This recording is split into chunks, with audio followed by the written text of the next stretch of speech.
right, everyone, welcome back into Go Throw's production of the 2025 Egmonster Disc Golf Classic presented by RPM Discs.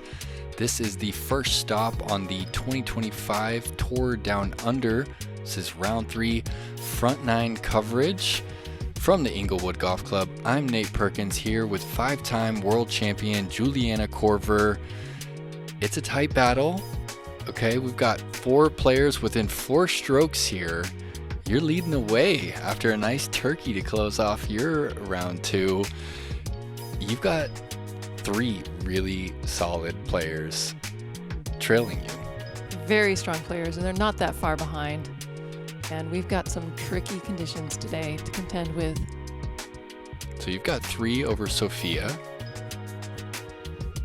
She's been playing some really good golf. And Taylor Chocek has really just impressed us. I mean, you mentioned it before that you're the only words you really have watching her throw. And when I've seen you do it during the broadcast as well, you just laugh after she launches one out there. Emily Weatherman, Pro Tour champion, came onto the scene in a big way. Honestly, all 3 of those players outside of yourself have really just come onto the scene in the last 12 months. And the future is bright for all 3 of them. Here we're taking a look at hole 1, 732 feet, par 5 basket tucked into the woods. OB very close by, playing into a strong headwind. Yeah, we'll give a little bit of a disclaimer that it's almost too windy for disc golf. It was 30 to 45 miles per hour.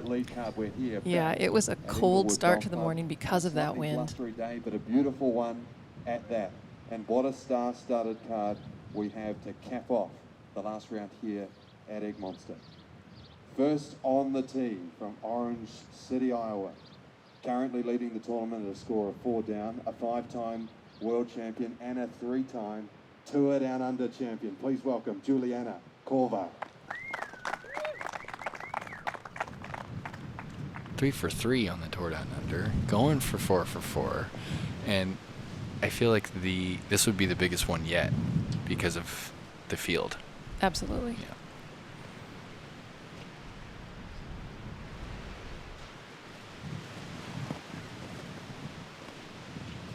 Okay, this is just a little bit of what's to come right there. That disc had no chance in that wind. Yeah, I could not penetrate through that wind. A couple of rising stars and bombers in our midst. First from Victoria, British Columbia. Please welcome Sofia Donnecke.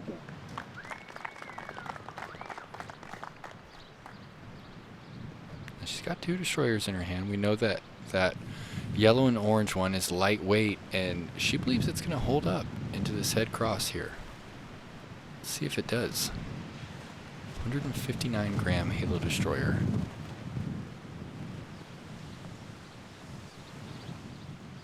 Kind of tugs on it a little bit. Yeah, a little bit of a late release. I don't think that was too much from the wind. From Eugene, Oregon. Please welcome Taylor Chocek.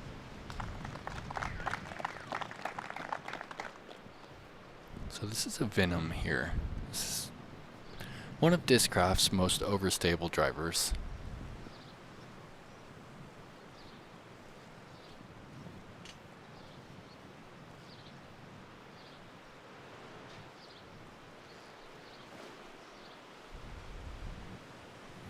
A little nose up. Is the wind going to help it from going OB? Look at that. I mean, on a normal day, that would have hazarded 100 feet OB left. Yeah, very good guess. You got a reverse step on that one to stay away from the out of bounds. 2025 presented by RPM Discs from Abilene, Texas. A one-time winner on the Disc Golf Pro Tour Elite Series and the DGPT 2024 Rookie of the Year. Please welcome Emily Weatherman.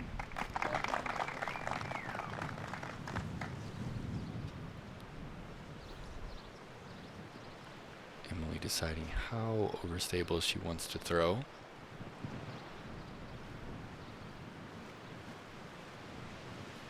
Keeping it nice and low. It's a pretty quality shot into the wind. Absolutely, right down the middle.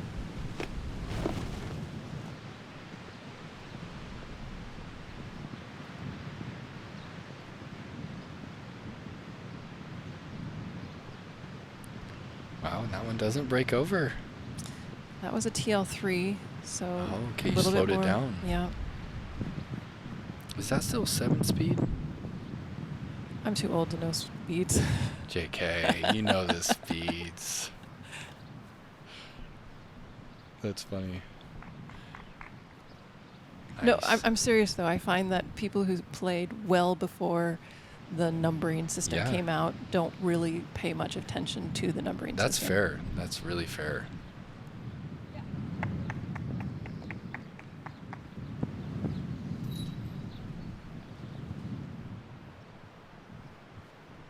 Could she reach it in 2?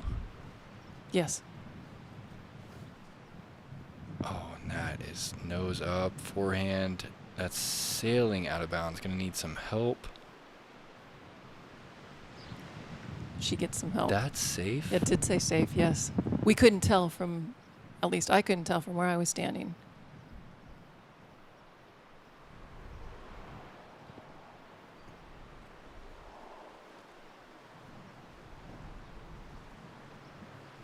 Too scared of letting the wind flip it over, so nosed up. That's a good miss, though.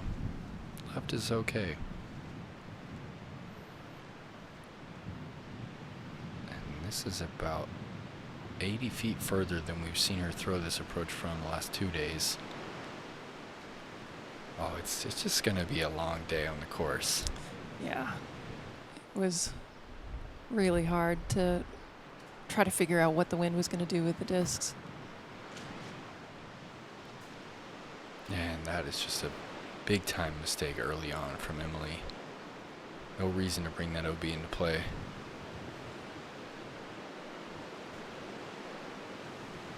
And we talked about it a little bit the last 2 days, but I really feel when the wind is up this much that there's just certain sides of the basket that might as well be considered out of bounds. Because your chances of making the putt, even from 18 feet, are diminished. Yeah, very, very true. And some of these greens are such that you really can't get to some of the sides of the basket. So you're going to be forced into like a nasty crosswind or headwind.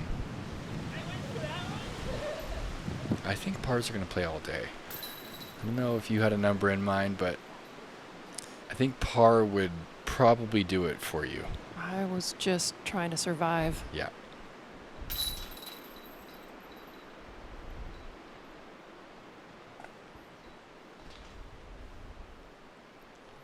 And that's a birdie. After that forehand shot stayed in, up and down for the bird for Taylor. Hole 2, 315 feet. Again, this plays out around these trees on the right-hand side to hyzer back towards the basket. Fairly straightforward hole, however, the wind not making it so today. No, and this is one of those days where going first is actually a slight disadvantage because you don't get a read at all. Just go Buzz OS. Oh, and no one's gonna get a read off that. You'd ideally like to see how much that crosswind is gonna push it back left.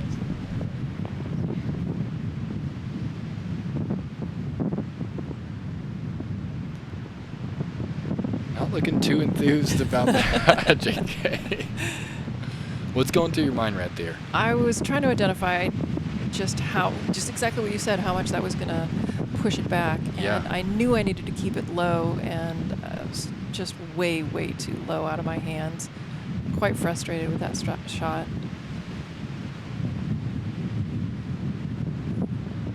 Sofia gonna go Thunderbird here. Look at that. I mean, her hoodie is just ripping. Also keeps it low. Now, how much will this fly after it skips? Oh, a decent amount. She passed the pin? I think she was past. Yeah.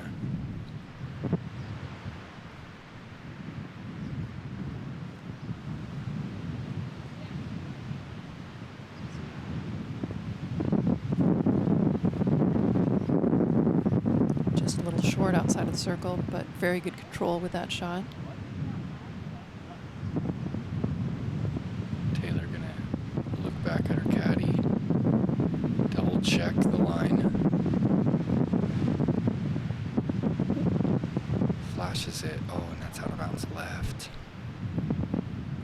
It's going to bring the double bogey into play.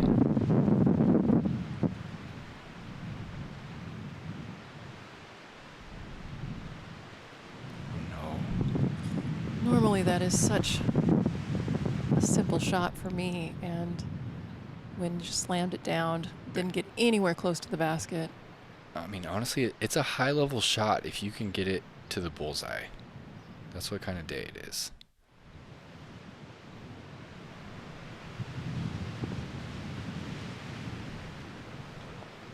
Smart.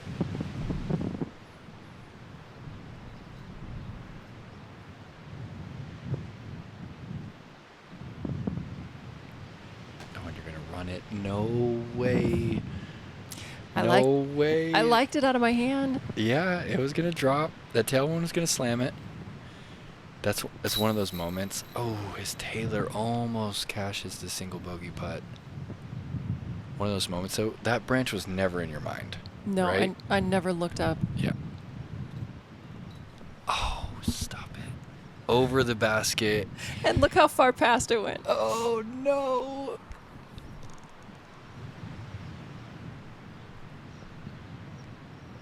Get it flat. Get it flat. Oh, it dropped it. The headwind kind of dropped it. So, double bogey for you. Triple. Oh, it's a triple. Oh, man. Disaster hole. And all because of the wind. Yeah, on what I consider the easiest hole in the front. Yeah. I mean, you went birdie, right? Mm-hmm. Yeah.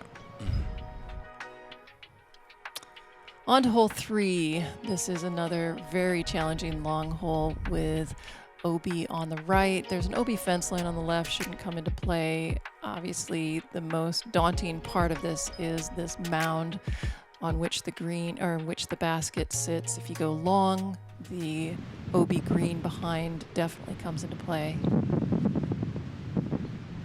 The mountain completely hidden today.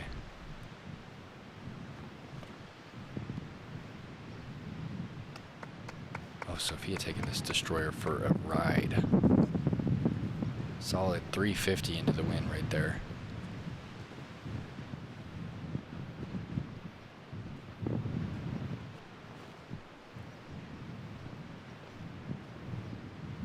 Emily also nice and flat. Never any chance of turning over.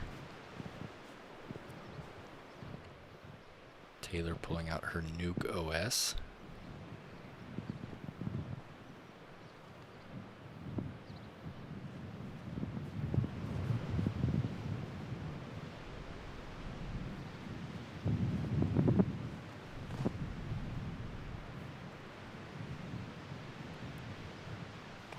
Really fighting against the wind. Such a strong shot.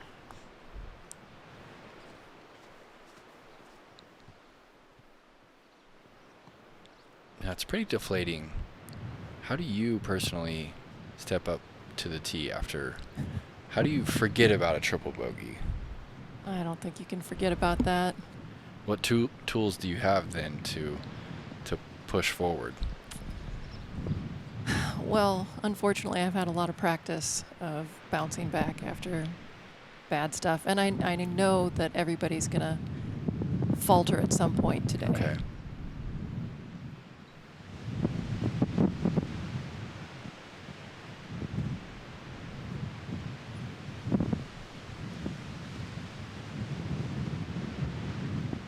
It's just killing him. It's just not letting it fly. I mean, that was nice and flat. It didn't turn over, but just completely killed the speed. Yeah, I don't have enough speed Yeah. to fight through that wind. And that's the biggest difference. We were talking about it before.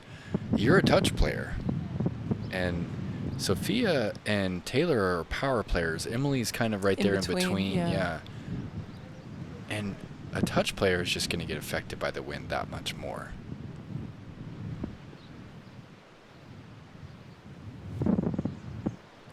You know, I'd like to think with the years of experience that I've got that there'd be some advantage there, but physically I just can't handle it. At a certain wind speed, I think that advantage kind of disappears. I think at, your average 15 to 20 day, I think you would with some angles and when to play smart.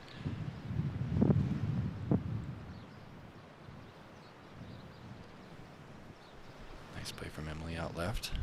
You want this to be so close. The closer, the better, obviously.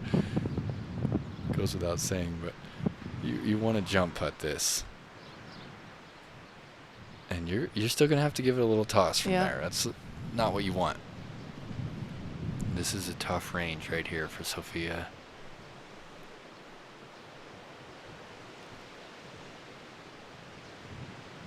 Oh, just kills it. That's another layup from there.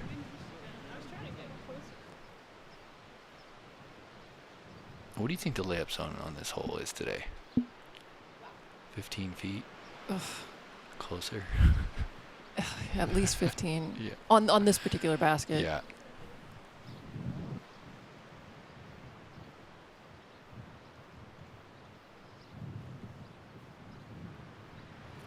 No, don't fly the hill. Yeah, so that was an inch and a half too high. And now it's another layup from there. Mm-hmm.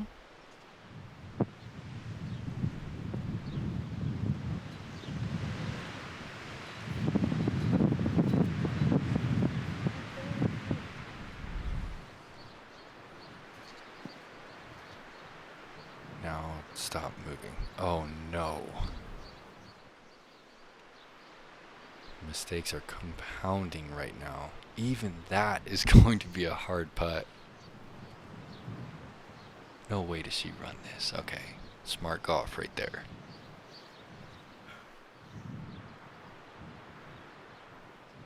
It's an awkward thing, right? You have the GoPro cameras here. You're being filmed. When you're like, are we really laying up circle one putts today? But you have to. It's humbling, but yes, it was the smart way to play it. And a really nice putt from the hazard. Saving the single bogey right there.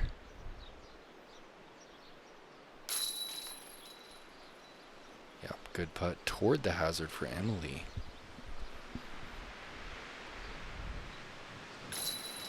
Emily's pretty fearless when she has a putter in her hand.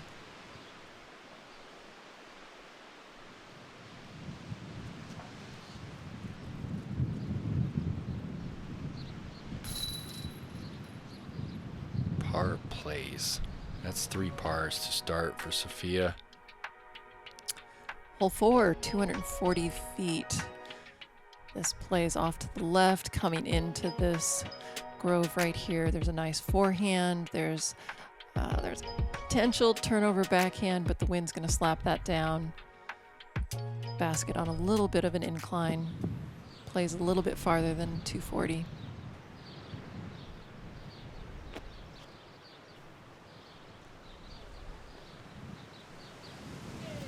Oh, that fought back pretty nice.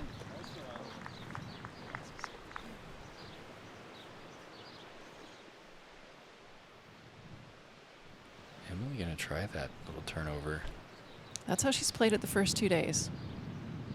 Sticking to her guns, and this is also fighting out pretty nice into that headwind. Oh, it catches that tree. Gonna leave her out in C2.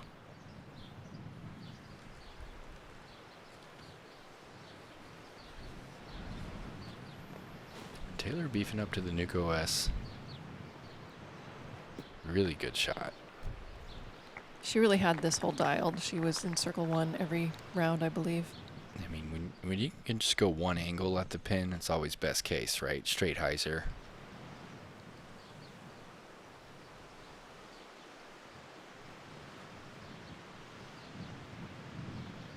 Now you're playing for that to kind of, the wind to flip you up a little bit. Talk about that shot. Yeah, once again, you can see I'm disappointed. Didn't quite get over the top of that. Didn't quite let it fade over to the right.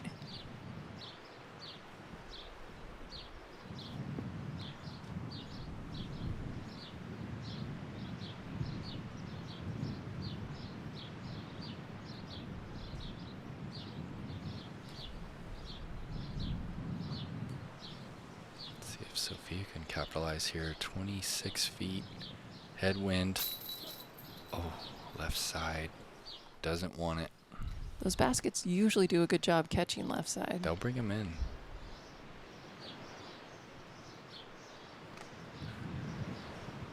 Started right.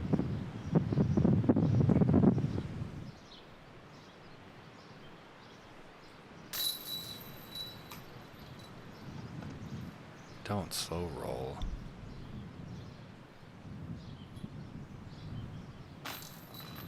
Okay, up and in. Single bogey. It's a tough 3-putt after a nice drive.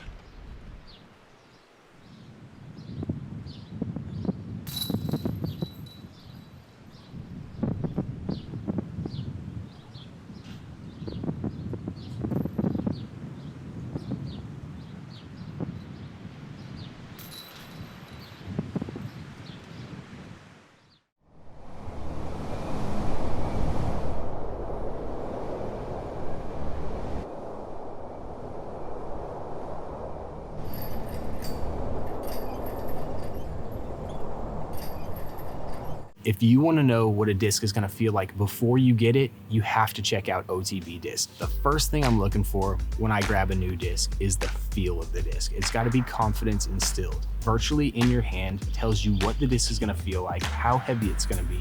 It's everything you want to know before it shows up to your house. It's really, really helpful in not only finding a disc that looks beautiful, but is also exactly what you're looking for it to feel like. Of course, when you're dealing with OTB, you're going to get only the best.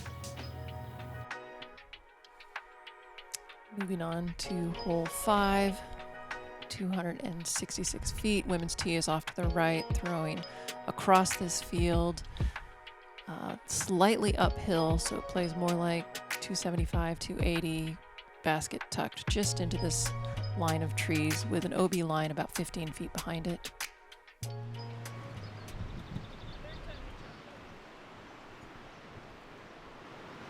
Champion J here for Sofia.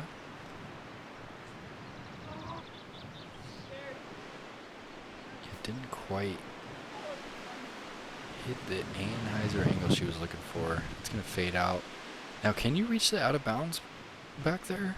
I think you can. She doesn't. Okay. But I think it is possible.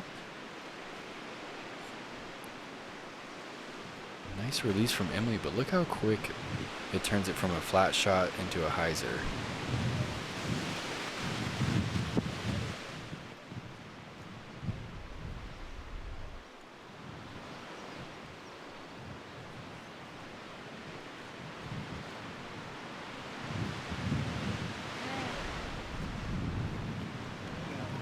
Really nice full flight, but again, the wind just hammering your disc down, keeping it outside the circle.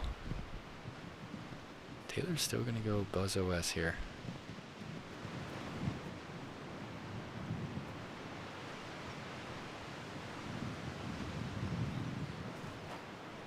Oh, it just kind of fell out of her hand.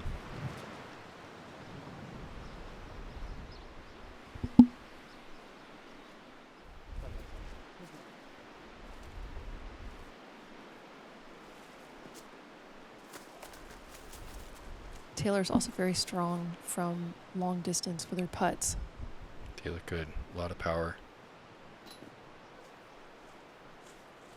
It's something that's really changed in the last, what do you think, like 6 years or maybe even less in the FPO division. The power from C2 and even further has really shown up. I'd say that and the aggressiveness. Yeah, because there's more. Oh, look at this! What a putt! Just drop it in 38 feet. That's gotta feel good. Get you back under par for the event. Well, it's certainly better than not making it. But to be honest, I'm still just kicking myself over the triple bogey on hole 2. Yeah. I mean, when you think about the triple, what shot is it? The first putter shot, the approach, the first drive that hit the tree that kept me so far out. Here we are in hole 6. This is a long 528 par 4. First shot is just to stay right of the Mando, and then a good look underneath this line of trees with a low ceiling. If you can possibly get out to the right of this line of trees, you've got a much easier hyzer approach to the basket. Very strong tailwind.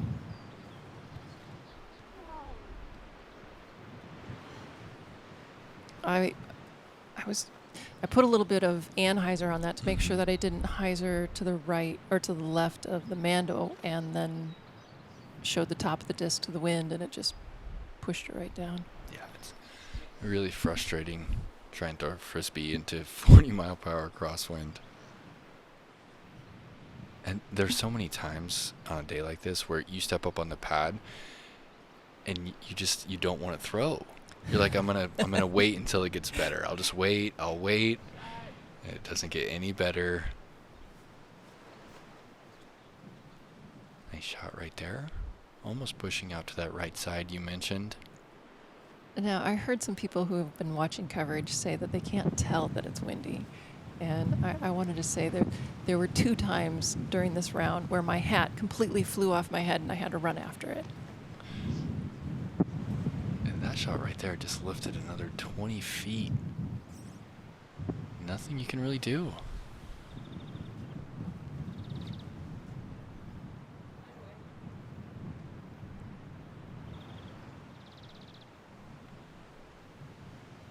I was trying to take the wide route, get out into the open so I wouldn't have to contend with all the low clearance.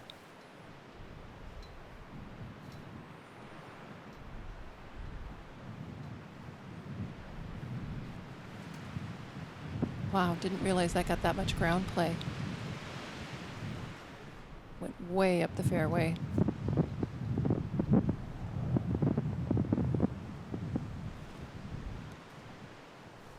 Ceiling from the start, just too low. Yeah, she's a little frustrated right now. Emily from a great spot and a nice wind read, gets the ground play. That's in C1. That's very close. Yeah, playing that hyzer shot extremely well. Okay, so you've got a pretty good read now.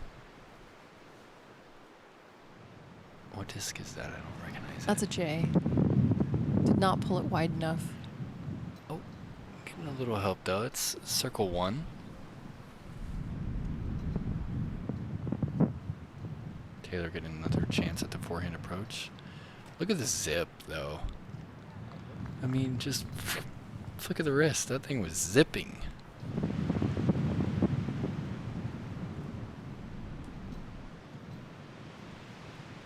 Sofia's past the pin.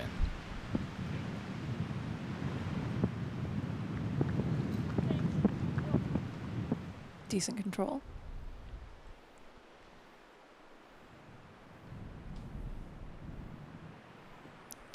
Oh, and Emily not going to be able to capitalize. That really just got some ground play to push her out to the edge of the circle. Yeah, I didn't remember it being that far from the pin. I thought that one was much closer.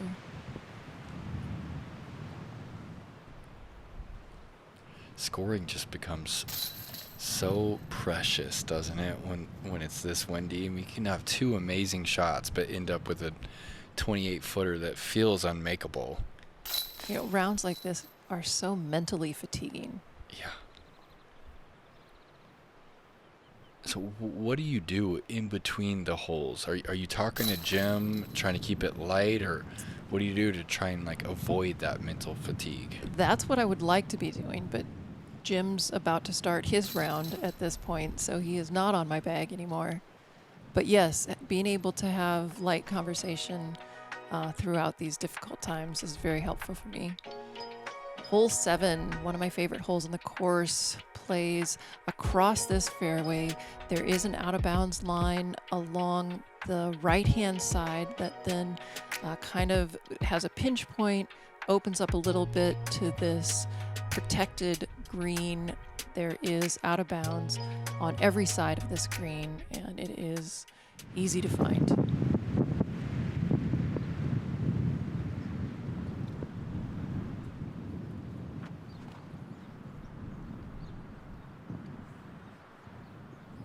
Lifted out of sight, but that destroyer is in play. It's a good spot, plenty of distance.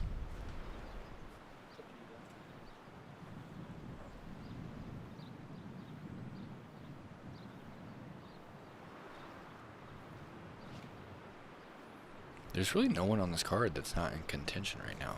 I mean, 4 players, 2 strokes at this point. 2 strokes today was nothing. It's nothing. especially Couple of with wind hole gusts. 18. Oh, that's right. Taylor talking it over with her caddy, so she was doing quite a bit of that, right? Yeah. Yes, all 3 rounds. Erin was extremely helpful. This is huge. It is my mammoth. gosh. She's almost putting. It is, yeah, that shot was unbelievably good. So now you follow that up, and that, there's no question it has a psychological impact. I am feeling just very, very humbled. We'll just put it that way. And it's tough to throw your best disc golf shot when you have to follow something like that up. When I know my best shot is going to be 150 to 200 feet shy of what I just saw.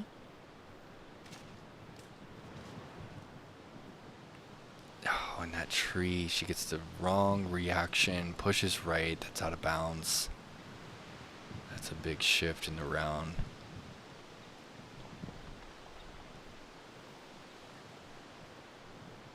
Look at this lift immediately. And then sit back down. What a beautiful shape into the wind right there. Was that the mid again? That was a Leopard 3. That's Leopard 3. That's a 7-speed disc you just threw. So much touch required. Sophia playing the putter. Heiser. That's the bullseye. Now she is almost jump putting. If it hadn't been windy, I bet she probably would have. She Well, would've and just pitched it up there. maybe if it wasn't such an angled green. Yeah. But yeah, that so close. She probably pushed 500 on that shot. Yeah. Yeah. Yeah.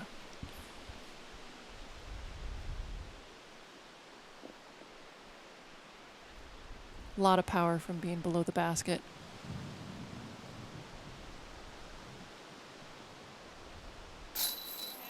Look at that stick. That is a confident putt. High center and the helix brings it home. Cardmates love it. We just go 3 birdies on 7? That's crazy. Isn't it? 3 birdies and a bogue from Emily. That was a very tricky hole. Hole 8, much shorter, 233 feet. Women playing from the left-hand side, throwing over the bushes right here in the center of the screen to the basket that is perched on this very steep incline. OB on the fence line to the left. Very strong head right to left cross. Oh, this is one of the more exposed holes on the course. How windy that's gone. I mean, it's just, there's no chance. Okay, I thought that the fence saved it for a second. The view here almost looked like it did. It looked like yeah. it was on the correct side. Look at that follow through, and now it's gone. Wouldn't change much about the shot, honestly. Just another 100 feet wider, I guess, is the only thing you can do.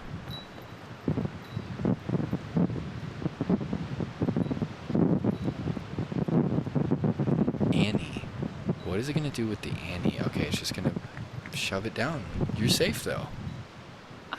I was a little worried that would be hanging over the cliff and there wouldn't be anything to stand on. Okay. Thankfully, that wasn't the case.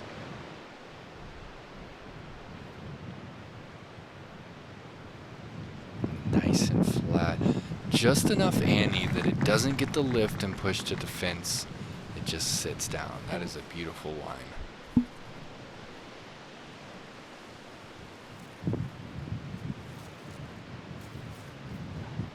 Oh, you exposed that quite a bit. Is that the bottom? It sure is. Oh, it's basically like putting at OB.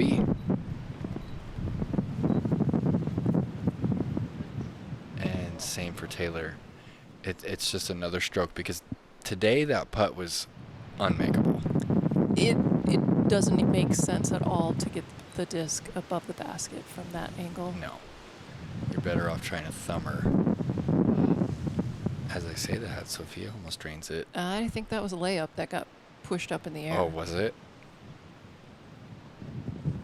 Oh, this is so tough. to do? That's the only play. I just saw it going over my head out of bounds if I tried to put it in the basket. It very well could.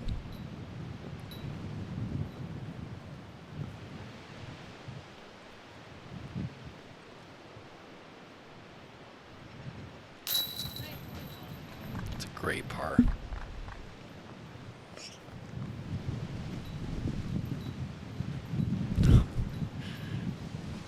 Even this is so scary.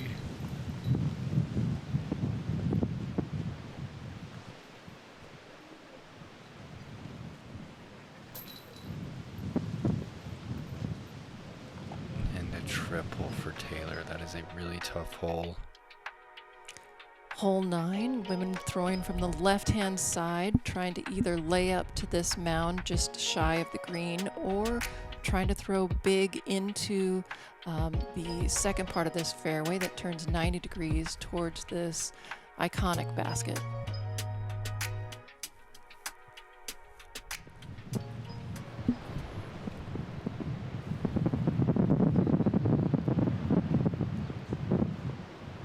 Yep, perfect play from Emily.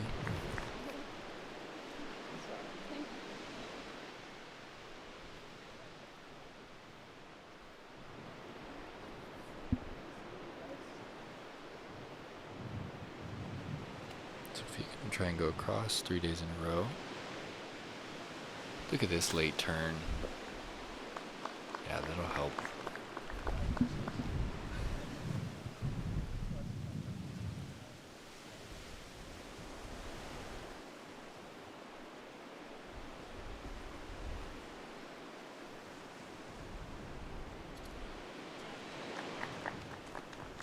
It's a good shot. Into the hill. Doesn't look fancy, but it's a nice spot. Nuko OS here. Get across. No. So surprised that that didn't skip all the way across. I thought for sure. Okay, this is tricky. Right side. I just up here actually throwing a charger. Oh, really? The charger? First time we've seen that. Yeah, it doesn't come out of my bag too often. That's 13 speed. Handles the wind well, but I just couldn't get the distance right. You're on the tailwind side, though. Yes. Still not going to run it. All right, all right. Spoiler. All right, Taylor from Obi River. Yeah, that's a tough side of the basket to land on.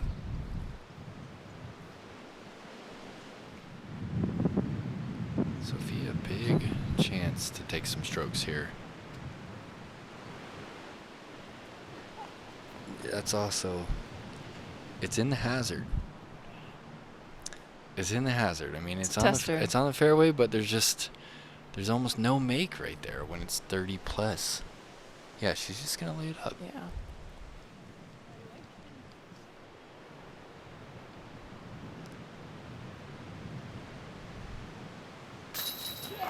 That's pretty. She's confident on the green. Yesterday we saw she had 3 or 4 really close putts from distance that didn't stay in the basket. Looks like she's dialed that in better. And really tough front 9 for Taylor. I don't want to say she's out of it just yet, but she is 5 back all of a sudden.